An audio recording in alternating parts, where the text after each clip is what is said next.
Class 8th, Unit 2, Exercise 2, Question number 9. What is the number which, when multiplied by itself, given 944.578756? इस question में हमें यह बताया गया है कि कोई सा एक नंबर है, जब वो अपने आप से ही मल्टीप्लाई हो तो ये वाला आंसर हमें दे। तो आपको इस अच्छी तरह से मालूम है, कोई भी नंबर जब अपने आप से मल्टीप्लाई होता है तो आंसर स्क्वायर की फॉर्म में आता है। तो हम क्या करते हैं कि सबसे पहले ये फर्ज करते हैं कि वो नंबर है x। जब वो अपने आप से ही मल्टीप्लाई हो रहा है तो उसका मतलब है स्क्वायर बन जाएगा। तो square of the number x square according to given condition, जैसा कि क्वेश्चन में उसने कहा है कि एक नंबर जो अपने आप से मल्टीप्लाई हो तो हमारे पास ये वाला आंसर दे।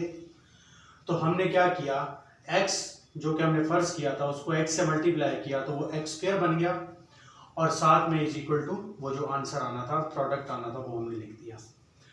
अब हमने वो डिजिट निकालना है जो हमसे पूछा गया है, जिसका हम स्क्वायर लें तो हमारे पास ये आंसर ये वाला है।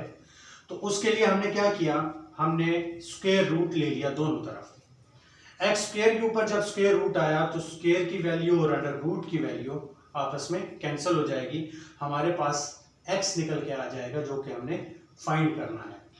दूसरी तरफ वैल्यू थी, उसके ऊपर स्क्वायर रूट। तो स्क्वायर रूट निकालने का एक हमारे पास डिवीजन मेथड है।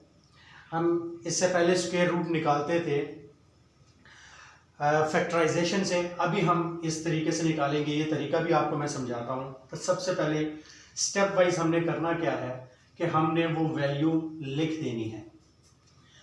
ये लिखने के बाद जो हमारा पहला स्टेप होगा, उस स्टेप में हमने पेयर्स बनाने हैं। पेयर्स आपने लास्ट में से बनाना शुरू करना है। पेयर बनाते जाएंगे और एंड पे जो एक डिजिट बच गया, बाज़ बार नहीं भी बचता, वो भी पेयर में आ रहा होता है। अगर कोई बच भी गया तो उसमें आपने परेशान नहीं होना। तो आपने एंड से पेयर्स बनाना शुरू करने हैं और आखिर तक आना है।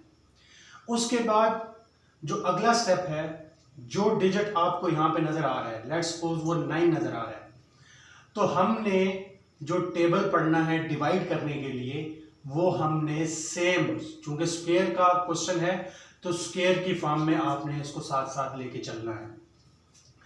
तो यहाँ पे 3 लिया, सेम वही डिजिट आपने इधर ऊपर लिखना है। 3 3s are 9। तो ये पहला डिजिट 9 में से 9 निकल गए तो हमारे पास आंसर 0 आ जाता है।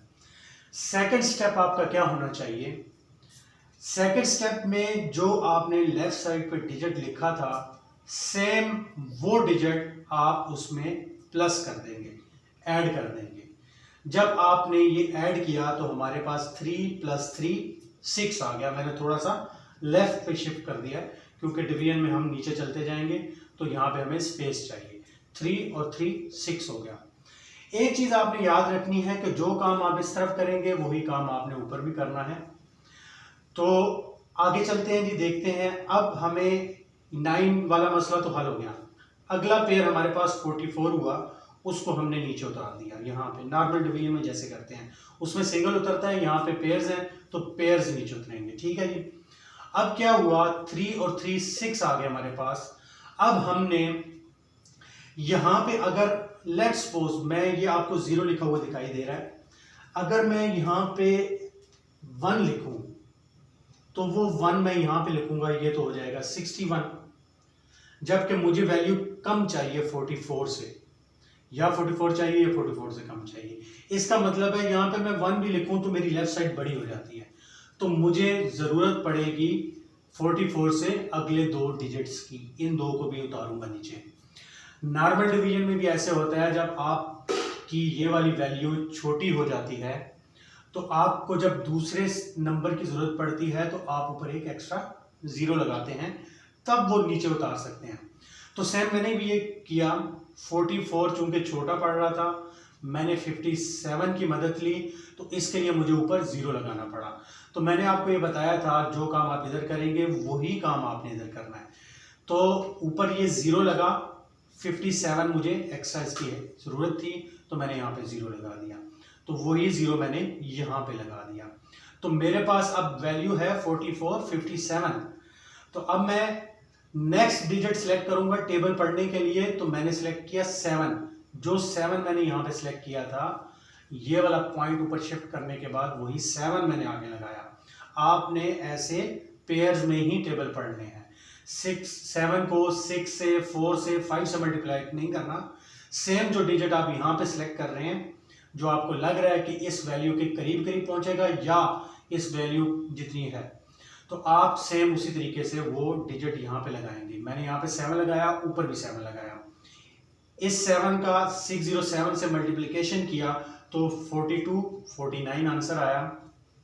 उसके बाद यहाँ से माइनस करके नीचे मेरे पास आती है 208 आई, और 87 मैंने नीचे उतार दिया डिवीजन मेथड में, जैसे हम साथ नीचे हल करते जाते हैं। यहाँ पे दोबारा से मैंने रिपीट किया, जो मैंने आपको बताया था, जैसे 3 में 3 मैंने प्लस किया था, यहाँ लास्ट 7 मैंने ऐड किया था, तो 7 में 7 मैंने प्लस किया तो ये 14 आ गया और 6 ये आ गया। उसके बाद यहाँ पे जो 208 और 87 नीचे उतरा था, उसको हल करने के लिए मैंने 3 का टेबल सेलेक्ट किया। 3 से 3, ये देखें ये भी 3 लिखा है, ये भी 3 लिखा है। इस 3 को इस पूरे 6143 से मैंने मल्टीप्लाई किया तो मेरे पास आंसर आता है 18429। जब इनका आपस में जब इनको माइनस करेंगे, सब्ट्रैक्ट करेंगे, तो नीचे 24, 58 और ये एंड पे 56 नीचे उतर के आ जाएगा। और यहाँ पे क्या सिचुएशन होगी, 3 3 ये वाला 6, आगे 4 1 6 ये सेम लिखा हुआ है। उसके बाद नेक्स्ट जो टेबल वो 6 मैंने सिलेक्ट किया, तो ये वाला 6 जो यहाँ पे लिखा है सेम मैंने यहाँ पे भी लिखा।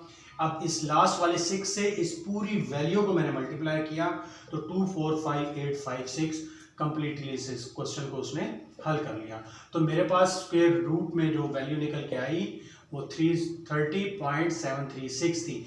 यानी कि ये वो नंबर है जो अपने आप से मल्टीप्लाई हो तो हमारे पास क्वेश्चन वाला ये वाला आंसर हमें देता है।